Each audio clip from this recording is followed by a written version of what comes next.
O medo não só se sente, ele se saboreia. E Tibério transformou esse sabor em seu vício mais profundo. Capri não foi um retiro, foi um laboratório do horror, onde o prazer e a crueldade se confundiram até se tornarem indistinguíveis. O que acontece quando um homem não tem limites, quando ninguém pode dizer-lhe não? Por que o imperador mais poderoso de Roma precisou humilhar, quebrar e destruir para se sentir vivo? E acima de tudo, o que realmente se escondia naquela ilha apartada do mundo? Uma perversão pessoal ou o coração secreto do poder imperial? Para entender isso, é preciso olhar de frente para Capri e não desviar o olhar. Em Capri, Tibério levou o domínio a um território onde já não existiam leis nem testemunhas. Ali surgiram os chamados pequenos peixes, meninos e meninas arrancados de suas famílias ou comprados nos mercados de escravos por uma única razão: sua beleza intacta. Não eram convidados nem serviçais, eram objetos vivos, corpos convertidos em símbolos de obediência absoluta.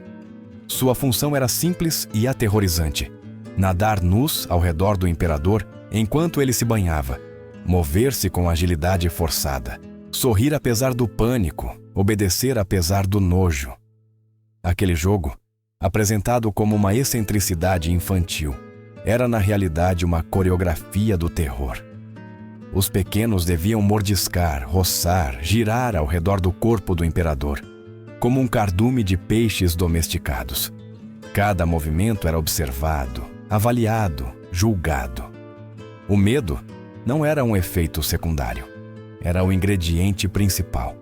Para Tibério, o verdadeiro prazer não residia no contato físico, mas na certeza de que podia reduzir um ser humano a um animal aterrorizado que obedecia por puro instinto de sobrevivência. De sua perspectiva, aquilo não era um crime, nem mesmo um desvio. Era poder em estado puro, transformar pessoas em mascotes, apagar sua identidade, despojá-las de toda a dignidade e comprovar que, ainda assim, continuavam respirando para ele. Esse era o triunfo supremo do imperador. Mas Capri não admitia falhas. Se algum dos pequenos peixes hesitasse, se o terror paralisasse seus movimentos, se o choro substituísse a obediência, o destino estava selado. Um brinquedo quebrado não tinha valor. O castigo não era um arroubo, era uma norma.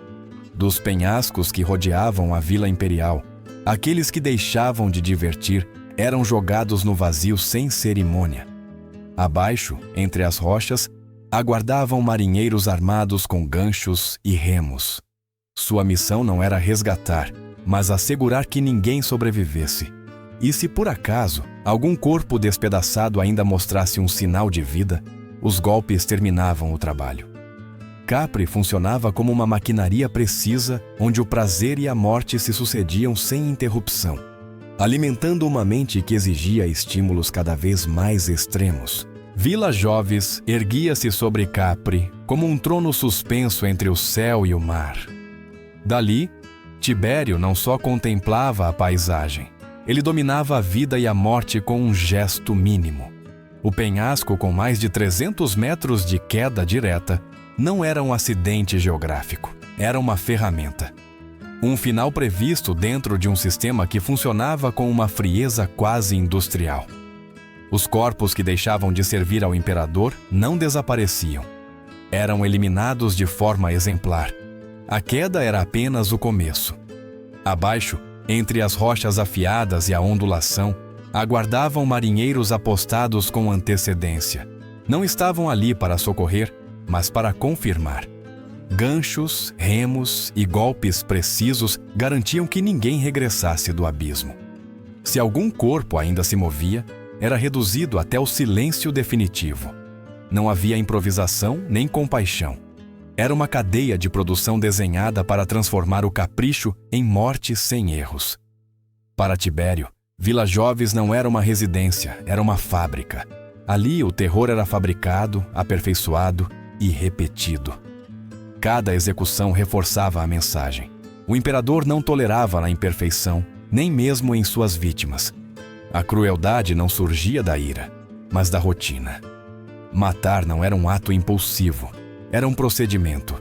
E essa normalização do horror o tornava ainda mais eficaz. Mas nem mesmo esse domínio absoluto era suficiente.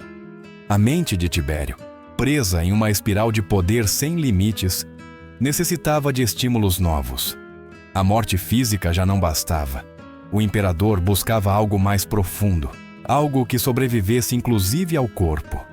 Assim, de Vila Jovis, começou a dar forma a espaços ocultos, onde o prazer não dependia do sangue, mas da humilhação.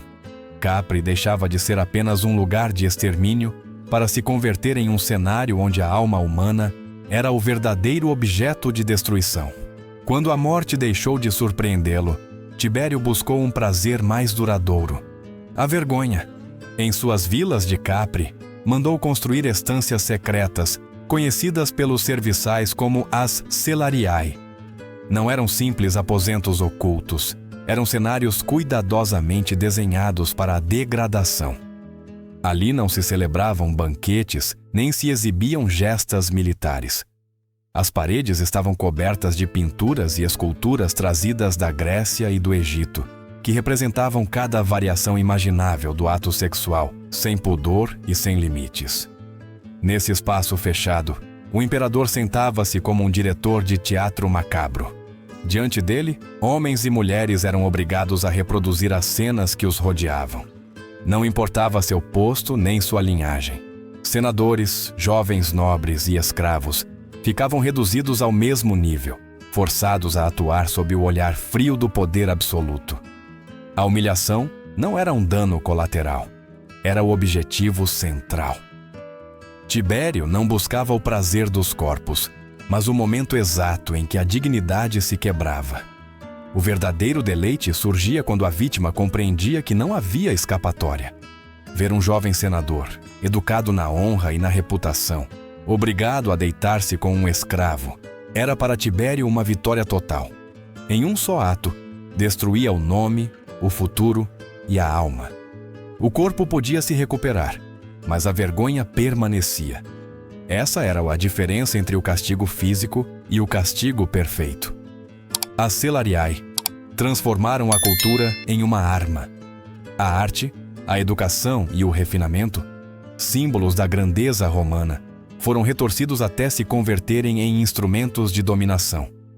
Ali, Capri deixou de ser apenas um lugar de excessos sexuais para se converter em um espaço onde a identidade humana era desmantelada peça por peça. E enquanto os corpos atingiam seu limite, a mente do imperador descobria algo inquietante. O sofrimento intelectual podia ser ainda mais intenso que a dor física. Tibério, formado nas artes e na filosofia, compreendeu logo que o corpo tem um limite, mas a mente não. Em Capri, descobriu um território ainda mais fértil para sua crueldade: o intelecto. Os jantares em sua mesa, a maior honra para qualquer romano, converteram-se em uma roleta mortal. Um convite ao triclínio do imperador não garantia prestígio. Podia ser uma sentença de morte cuidadosamente disfarçada sob o protocolo. O imperador não buscava conversa nem entretenimento, buscava presas. Rodeou-se de gramáticos, poetas e eruditos, não para admirar seu saber, mas para submetê-los ao jogo mais perigoso de todos. Lançava perguntas mitológicas de uma precisão absurda e obscura, enigmas desenhados não para serem resolvidos, mas para provocar o erro. Quem foi a mãe de Hécuba? Que canção as sereias cantavam? Como se chamavam os companheiros de Ulisses na caverna do Ciclope? O silêncio, uma dúvida mínima ou uma resposta incorreta bastavam. Quando a falha chegava, o jogo terminava sem explicações. O erudito era arrastado para fora da sala pelos guardas, enquanto o resto dos convidados baixava o olhar para seus pratos, fingindo não ter visto nada. A humilhação intelectual era apenas o aperitivo. O castigo final costumava esperar além dos salões, nos penhascos de Capri. Assim, o saber deixou de ser uma virtude e transformou-se em uma ameaça. Tibério levou essa perversão ainda mais longe. Organizou concursos de poesia, onde o perdedor não só era derrotado, mas obrigado a lamber os versos do vencedor, até apagá-los com sua própria língua. A mensagem era clara. Mesmo a inteligência mais brilhante podia ser reduzida a um ato degradante. Em Capri, pensar tornou-se perigoso, e o imperador, satisfeito, comprovou que o terror absoluto não precisava de gritos nem sangue, apenas a certeza de que cada palavra podia ser a última. Enquanto Tibério afundava em seu paraíso infernal de Capri, o poder real em Roma mudava de mãos. Seu homem de máxima confiança, Lúcio Hélio Sejano, prefeito do pretório, havia se tornado o imperador de fato. Da ilha, Tibério governava através de cartas e decretos. Na capital, Sejano executava, decidia e eliminava. Roma deixou de ser uma cidade governada por leis para se converter em um tabuleiro pessoal controlado por um só homem. Sejano era o único com acesso ilimitado ao imperador. Compreendia sua mente, alimentava seus medos e explorava sua paranoia com uma precisão letal. Em seus relatórios, misturava conspirações reais com suspeitas inventadas, sussurrando veneno através do papiro. Cada carta acusava um rival distinto. Cada advertência justificava uma purga nova. Assim, Sejano foi abrindo o caminho para o poder absoluto sem sujar as mãos em público. Para demonstrar sua lealdade, transformou Capri em uma ferramenta política. Não só enviava relatórios, também enviava presentes. Jovens de famílias nobres desapareciam em silêncio e eram trasladados para a da ilha. Seu destino servia como advertência para Roma. Capri já não era apenas um bordel privado do imperador. Era um centro de chantagem onde se criavam e armazenavam os segredos mais obscuros da elite romana. Pais influentes se calavam por medo. Senadores obedeciam para proteger seu nome. A ilha funcionava como uma extensão do poder de Sejano. Cada perversão reforçava seu controle, cada silêncio comprava obediência. Mas o poder é uma droga. E Sejano tornou-se viciado. Enquanto Tibério se perdia entre carne e paranoia, ele erguia sua própria fortaleza política em Roma. Estátuas suas se elevavam junto às do imperador. Os senadores o temiam mais que ao próprio César, e sua ambição crescia sem freio. Sem perceber, estava alimentando o mesmo monstro que cedo ou tarde terminaria por devorá-lo. A queda de Sejano não começou com uma espada, mas com uma suspeita. A mesma paranoia que ele havia alimentado durante anos na mente de Tibério terminou voltando-se contra seu criador. A faísca foi uma carta enviada em segredo por Antônia, cunhada do imperador e uma das mentes mais lúcidas de Roma. Ninguém jamais conheceu suas palavras exatas, mas seu efeito foi imediato e corrosivo. De repente, cada relatório de Sejano, cada elogio desmedido, cada jovem enviado a Capri deixou de parecer um ato de lealdade e começou a revelar outra coisa. Uma estratégia para manter o imperador distraído enquanto Roma caía em mãos alheias. Tibério não respondeu com fúria nem com medo. Escolheu algo muito mais perigoso: a paciência. De Capri, iniciou um jogo calculado de ambiguidades. Em uma carta, elevava Sejano acima de todos, prometendo-lhe honras supremas. Na seguinte, deixava cair uma dúvida mínima, uma crítica casual, apenas perceptível, mas suficiente para semear inquietação no Senado. Roma inteira ficou presa na incerteza. Ninguém sabia se Sejano estava prestes a se tornar o segundo homem mais poderoso do império, ou o próximo condenado. Enquanto o prefeito seguia confiante em seu controle absoluto, Tibério desmantelava seu poder com precisão cirúrgica. Sem exércitos, sem discursos, apenas com palavras escritas de uma ilha. O golpe final chegou no Senado, quando a carta definitiva foi lida. O texto era um labirinto de elogios que se transformavam em reprovações, de frases ambíguas que obrigavam os senadores a interpretar a mensagem por si mesmos. E quando entenderam, já era tarde. A ordem final foi clara: prender Lúcio Hélio Sejano por traição. O homem que minutos antes governava Roma ficou abandonado no instante. Os senadores se afastaram dele como se sua túnica estivesse contaminada. Foi arrastado para fora entre o silêncio e o medo, enquanto a cidade começava a liberar anos de terror acumulado. Em Capri, Tibério observava à distância. Havia destruído seu rival sem se mover da ilha, mas a vitória não trouxe calma. Eliminado Sejano, o imperador ficou sozinho com sua paranoia. E sem nenhum freio que contivesse o que viria depois, a queda de Sejano não pôs fim ao pesadelo. Foi apenas o prólogo de algo ainda mais obscuro. Libertado de seu único rival real, Tibério desencadeou uma tempestade de vingança que não distinguia entre culpados e inocentes. Em Roma, o corpo de Sejano foi despedaçado pela multidão, mas a violência não parou ali. O imperador ordenou uma purga sistemática de todos aqueles que, em algum momento, haviam estado perto do prefeito caído. Amigos, familiares, clientes, simples conhecidos. Bastava um jantar compartilhado, um favor recebido, uma palavra amável no passado para selar uma condenação. As prisões se encheram até transbordar, e cada dia o Tibre recebia novos corpos. O terror já não tinha rosto definido. Em Capri, a atmosfera tornou-se irrespirável. Se antes a crueldade estava ligada ao prazer, agora só restava o medo puro.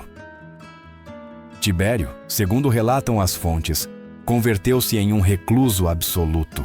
Mal saía de seus aposentos, convencido de que cada serviçal era um espião, cada prato de comida um possível veneno.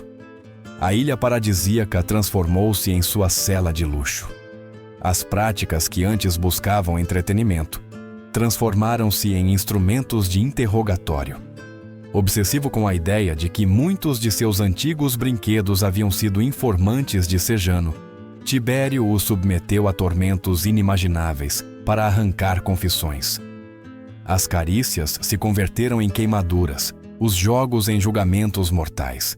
Vila Jovis deixou de ser um bordel de excessos para se converter em uma câmara de tortura dominada pela paranoia. Cada grito confirmava suas suspeitas, cada silêncio as multiplicava. O imperador estava convencido de que a traição se escondia em toda parte, em um olhar esquivo, em um gesto mal interpretado, em um suspiro fora de lugar. O poder absoluto, sem freios nem contrapesos, havia terminado por aprisioná-lo em uma espiral sem saída. Capri já não era um refúgio nem um centro de domínio. Era o cenário de uma mente devorada pelo medo. Um lugar onde o terror havia deixado de ser um meio e se havia convertido em um fim em si mesmo. Em meio àquele clima de terror absoluto, uma figura jovem e silenciosa seguia com vida em Capri. Caio César, conhecido como Calígula, não estava ali por escolha. Havia sido convocado por Tibério após a destruição sistemática de sua família. Sua mãe e seus irmãos haviam sido acusados de traição e eliminados sem piedade. Ele era o último varão sobrevivente da estirpe de Germânico, e precisamente por isso resultava perigoso. Capri converteu-se para Calígula em uma prisão e em uma escola. Cada dia era uma prova de sobrevivência, um gesto fora de lugar, um olhar de desprezo. Uma palavra mal calculada podiam conduzi-lo ao mesmo destino que ao resto de sua família. Calígula entendeu isso muito cedo e escolheu o único caminho possível: atuar. Apresentou-se como o neto obediente, o jovem servil, o acompanhante dócil do imperador. Barbeou a cabeça em sinal de respeito, suportou insultos e humilhações. Participou dos excessos não por desejo, mas por necessidade. Em Capri, fingir era viver. Enquanto outros tremiam, Calígula observava. Aprendeu do próprio Tibério a linguagem do medo, a mecânica da crueldade e a eficácia da humilhação. Presenciou como o terror podia ser administrado com precisão e como a paranoia se convertia em uma ferramenta de controle absoluto. Aquela ilha não só destruía corpos, também moldava mentes. E a de Calígula absorvia cada lição em silêncio. Tibério, por sua vez, começou a ver no jovem algo inquietante. Um reflexo deformado de si mesmo. Não o percebia como uma ameaça imediata, mas como uma criatura moldável, um herdeiro que havia aprendido a sobreviver sem mostrar emoções. Enquanto Sejano havia acumulado poder militar em Roma, Calígula acumulava algo mais perigoso em Capri, um conhecimento íntimo da mente do monstro. Sem saber, Tibério estava formando o homem que um dia herdaria não só o trono, mas também o legado do terror. Após a queda de Sejano, Tibério já não governava a partir do prazer nem da ambição. Governava a partir do medo. Seu corpo, antes forte e marcial, começou a se decompor lentamente.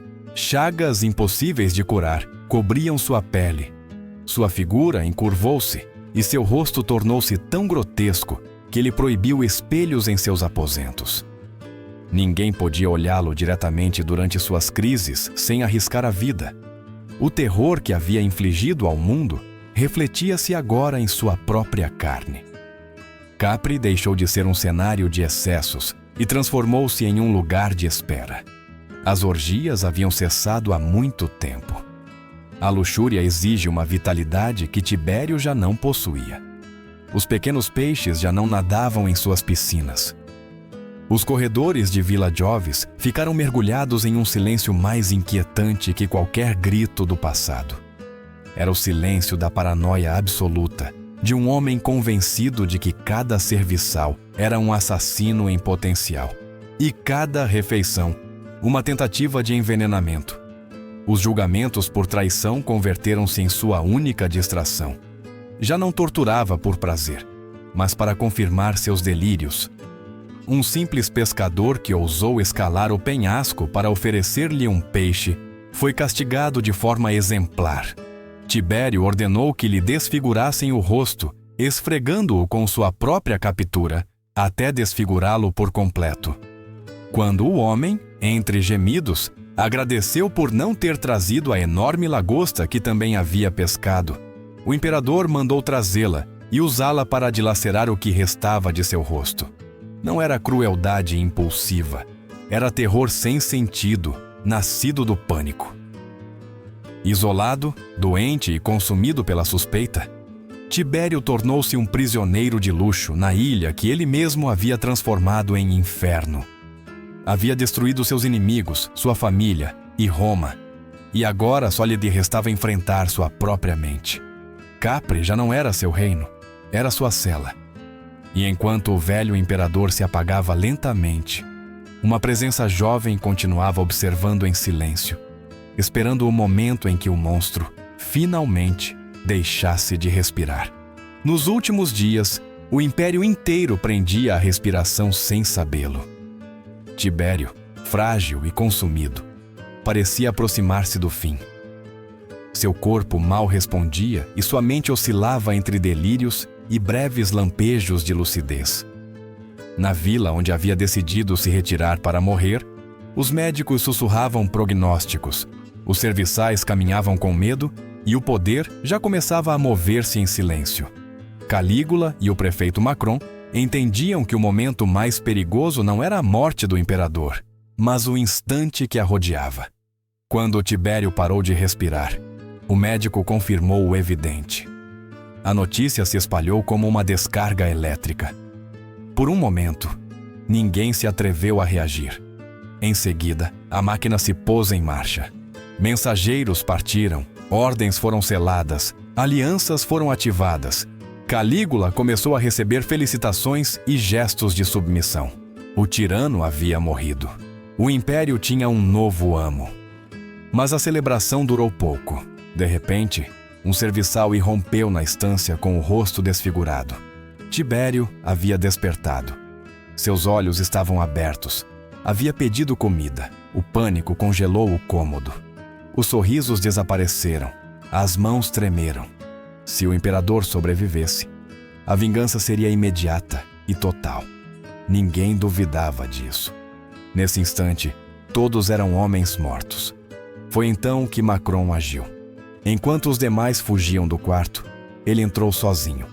O que ocorreu depois ficou envolto em versões contraditórias. Alguns afirmaram que asfixiou Tibério com mantas e almofadas até que o corpo parou de se mover. Outros asseguraram que o imperador já havia sido envenenado dias antes e que só se acelerou o inevitável. Inclusive, insinuou-se que Calígula participou diretamente. A verdade exata morreu ali, junto ao velho monstro. Desta vez, Tibério não voltou a despertar. A morte de Tibério foi recebida em Roma como uma libertação coletiva. Durante anos, seu nome havia sido pronunciado em sussurros, associado ao medo, à arbitrariedade e à suspeita constante. Quando a notícia se confirmou, a cidade explodiu em uma alegria quase violenta. A multidão celebrou nas ruas, exigiu que seu corpo não fosse honrado, que não se lhe concedesse a dignidade reservada aos grandes imperadores. Para o povo, o monstro havia morrido, e com ele, supostamente, o terror. Muitos creram que o pesadelo de Capri havia terminado para sempre. No entanto, aquela celebração estava construída sobre uma ilusão perigosa. Capri não havia sido um capricho isolado de um ancião depravado, nem uma anomalia irrepetível na história romana. Havia sido um sistema. Um espaço onde o poder absoluto se exerceu sem testemunhas, sem limites e sem consequências. Ali não só se destruíram corpos e reputações, também se moldaram mentalidades. O horror não foi improvisado, foi aprendido, aperfeiçoado e normalizado.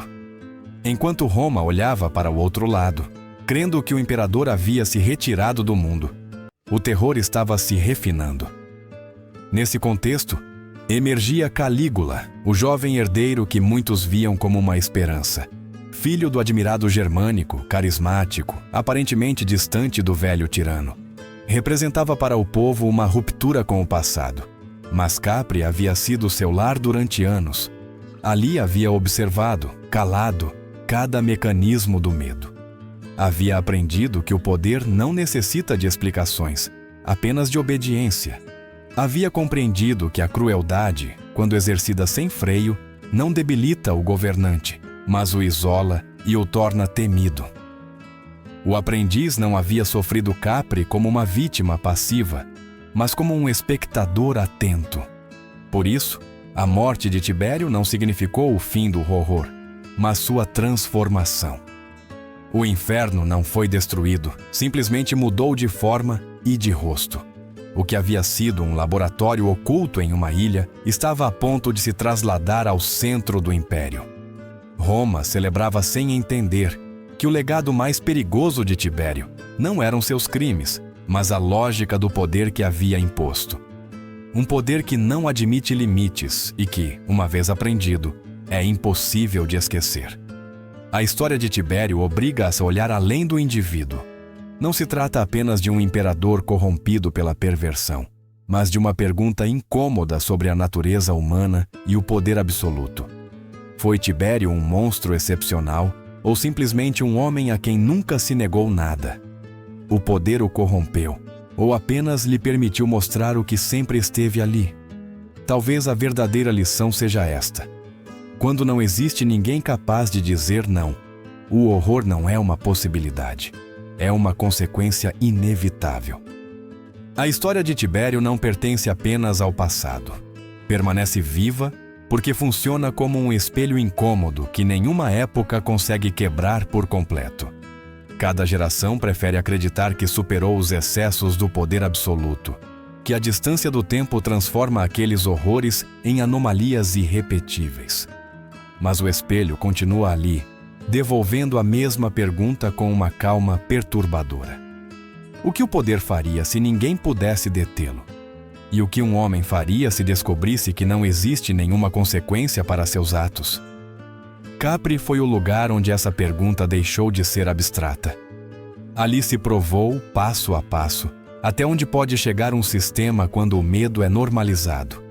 Não foi apenas a crueldade explícita que permitiu que o horror prosperasse, mas a aceitação silenciosa, a resignação progressiva, a comodidade daqueles que preferiram não olhar.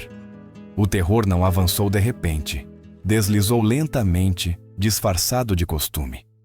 E quando se tornou evidente, já era tarde demais para fingir surpresa. Por isso o final de Tibério é tão revelador. Não morreu como um conquistador nem como um mártir, mas como um homem isolado, prisioneiro de sua própria desconfiança. O poder que havia usado para dominar outros acabou por esvaziar seu mundo.